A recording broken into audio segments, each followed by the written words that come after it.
The start and the end never seem to meet. This is what I see. Coming and going, destination unknown. This is what I see. Shining and colourful, crumbling and lifeless. This is what I see. People gathered, one woman alone. This is what I see. Painted horns and colourful skirts. This is what I see. Passenger on a bus, peering in. This is how I'm seen. You're going to visit the work that the poorest of the poor women in this country are doing and being effective leaders. You will see their expansion in reality.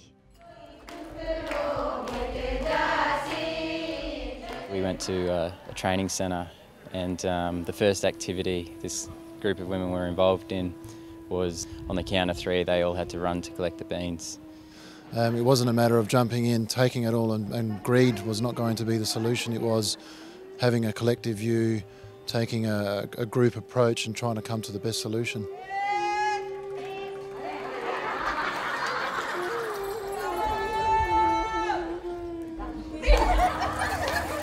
It was really quite interesting to sort of watch women, you know, some stood back and those were the probably more shy type, those that really were, I guess, hustling and bustling to get in there, and it was all about, I guess, bringing equality to communities. And some women actually said, oh, you know, I had the ability to take as much as I wanted, but I chose not to so that others could actually have the same as me. One of the really striking things of some of the stories we heard was the expansive nature of the leadership that many of the local women here are demonstrating. There's so much sharing amongst the different women leaders about what's working in their communities. The thing I really take out of it is in our business is just really becoming better people, sharing our resources and sharing our knowledge. Only when girls get educated that they will educate the future generation. So that's when she said, that's when I realized that we have to kind of change the system and somebody has to start. My name is Lokesh. Lokesh, आप कितने साल की हो? 8 years old.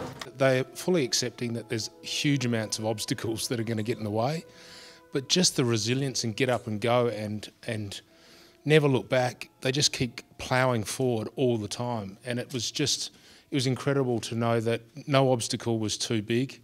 It's just another challenge. You know, they're just inspirational. Being in the presence of women who, even without even fundamental literacy, are standing up to corruption. They're stopping children getting married in their village against pushback.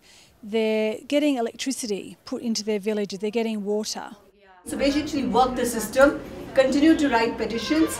She's got 3 tube wells dug up and 2 hand pumps in the panchayat. Half an hour, you fill all your taps, you fill up all your stuff, and that's it.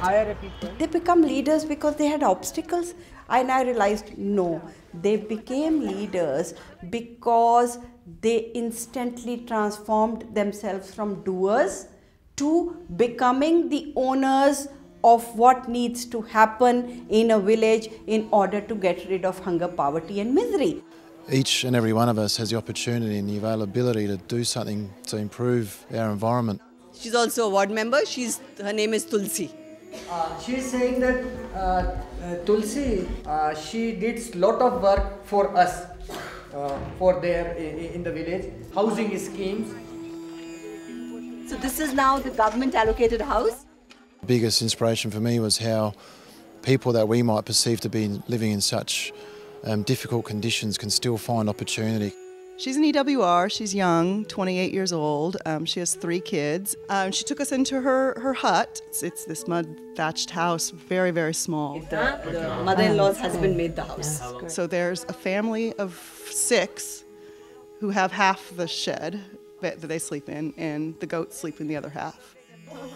Yeah. It's very heavy. And yet always thinking about poorer people. I just see the rawest form of leadership on the planet. You know, she's not bothered about the fact that she's in these conditions because she sees the future, you know, and when you create leaders that are enabling generational change, you're moving things, you're changing the world. Teachers, doctors, engineers. And we're seeing the difference. There was this tribal woman who is studying and who knows the possibilities that are there for her and who has taken that decision that maybe I do not want to get married at 24 right now. And she has the support of her family. She's negotiated her way through. And she knows that all of us are behind her. She's a ward member, Navli Kumari.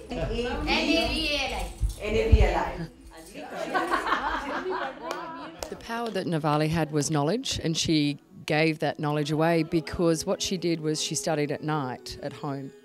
And in the morning she would work on the petitions. So she'd get her petitions done and then she'd go out to the other panchayats and help them with their petitions. How effective are we at sharing best practice in one centre or between one relationship executive and another versus, I think, in many Western cultures, we tend to hold some of that knowledge to ourselves. So, again, some great lessons about being truly expansive in your leadership.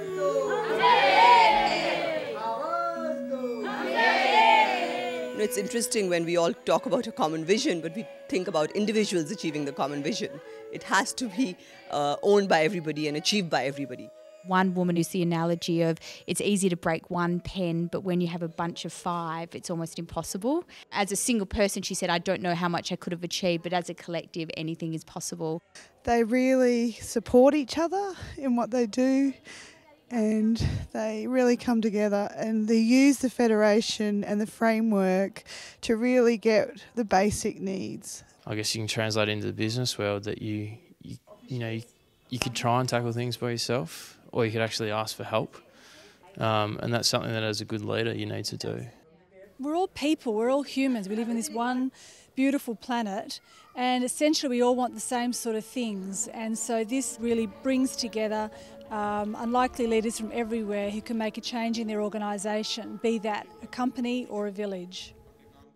Something so simple that one of the ladies said towards the end of the session was, to be a good leader, you must first be a good human being. This just absolutely resonated with me, inspired me to bring my, whole humanity to work. It's incredibly uplifting to see the will to further and improve their lives and the strength and the power of the human spirit really to rise above some extraordinary difficult circumstances, to reach out to their fellow human beings. You think about the courage that they show on a daily basis to overcome severe adversity, the expansiveness of their leadership to be able to share ideas and to take them across different villages and across different castes. But the bit that really resonated for me is that one of visionary. The elected women's representatives are in this for the long haul. They are creating transformational change, and from a leadership perspective, that's where the biggest impact is going to come. When you prioritize and you think what is most basic, most essential, most needed, is going to complete and take it to the next level, then only miracles happen. Transformations will never take place if those are acts or jobs.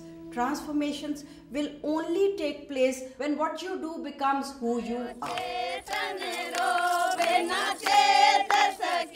I listen, we agree. Come along with me. Off we go, we can do it. Again and again, we go again. No joy there, where to next? Another way, always another way. We can, we do, we are one.